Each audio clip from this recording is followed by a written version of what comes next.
Clem, ça te dérange pas si je fais une vidéo? Ça te dérange pas si je... Cool, j'ai trouvé un travail.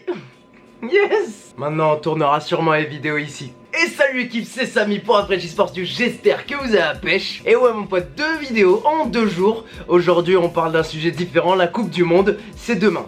Ou c'est aujourd'hui. Alors je suis pas fan du football au ballon rond, mais je sais apprécier les équipes nationales. Je vais pas venir avec des analyses footballistiques parce que clairement je suis en retard. J'ai appris que Paul Pogba n'est plus aussi bon qu'avant. Je suis étonné comme personne. D'ailleurs si vous voulez bien m'expliquer pourquoi il est plus bon, mettez-moi dans les commentaires, je sais vraiment pas. Footballistiquement parlant, j'ai du retard accumulé. Maintenant, ça m'a donné une idée. Tu sais que dans cette chaîne on parle de NFL, de NBA, de basket et de football américain. Donc je vais vous présenter mon 11 avec des titulaires de NBA et de NFL. On va partir avec une formation 4-4-2 parce que c'est la seule que je connais et c'est la seule sur laquelle je me fais pas trop dégommer sur FIFA par mon ami Louis. Et on est parti. Niveau du gardien, j'ai hésité entre un pivot de NBA et un receveur de NFL et je vous avoue que j'ai besoin de quelqu'un qui est plus rapide sur ses pieds et qui peut plonger un peu plus loin.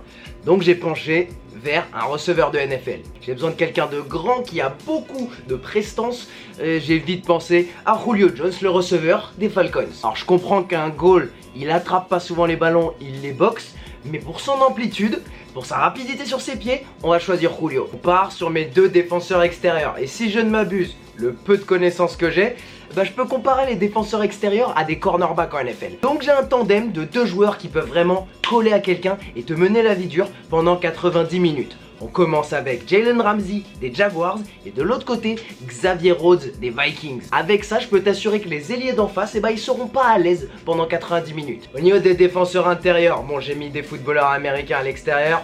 On va mettre des basketteurs. À l'intérieur, j'ai besoin de joueurs intenses physiquement. J'ai besoin de joueurs qui n'ont pas peur de mettre leur corps, qui n'ont pas peur de se blesser pour défendre le but. Donc j'ai pensé à Russell Westbrook et Giannis Antetokounmpo. Avec Giannis, il n'y a aucune tête qui passe dans notre défense. La défense c'est fini, on part sur mon milieu défensif. C'est celui qui récupère le jeu, qui relance le jeu, qui a besoin de placer. J'ai besoin de quelqu'un avec un vrai cerveau. On va partir sur Manu Ginobili chez les Spurs.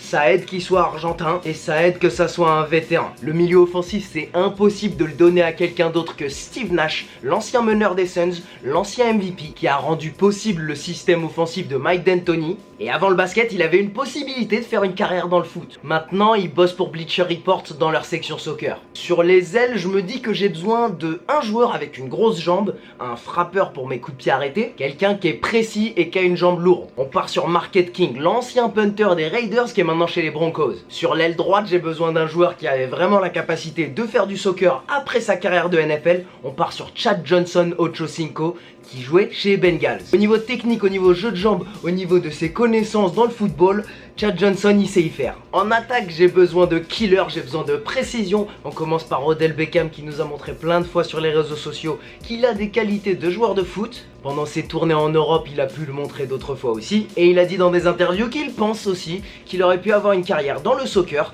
si le football américain n'avait pas été sa vraie passion. De l'autre côté, on met un killer de la NBA, Kobe Bryant, qui a grandi en Italie et qui pendant plusieurs interviews a dit que sa vision du jeu au basket, elle a été empruntée par ses qualités de joueur en football. Si c'est pour les passes décisives qu'il faisait, je vois pas quel joueur de football il était. Mais bon, qui a dit ça? Qui a dit ça? Ça, c'était mes 11 titulaires. Et si t'es resté jusqu'à maintenant, je te balance quelques réservistes parce que c'était très dur de les laisser en dehors de cette liste. Au goal, remplaçant, Brady, parce qu'au Super Bowl, il nous a montré qu'il peut... Ah non? Ah bon?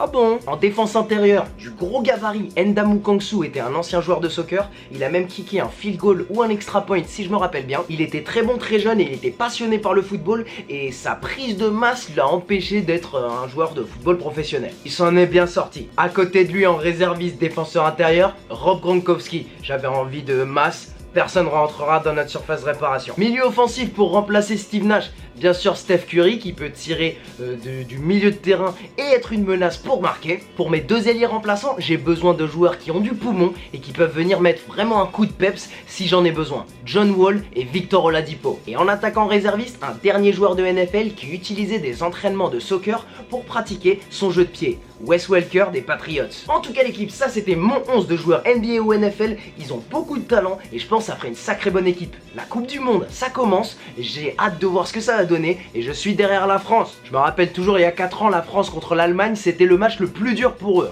En tout cas l'équipe, mettez-moi dans les commentaires votre 11 de joueurs anciens ou nouveaux de NBA ou de NFL. Je vais aller voir ça et je commenterai ça. Et pour tout le reste, on se retrouve mercredi 18h pour plus de NFL, plus de NBA. Et ce sera tout pour moi. Allez, ciao!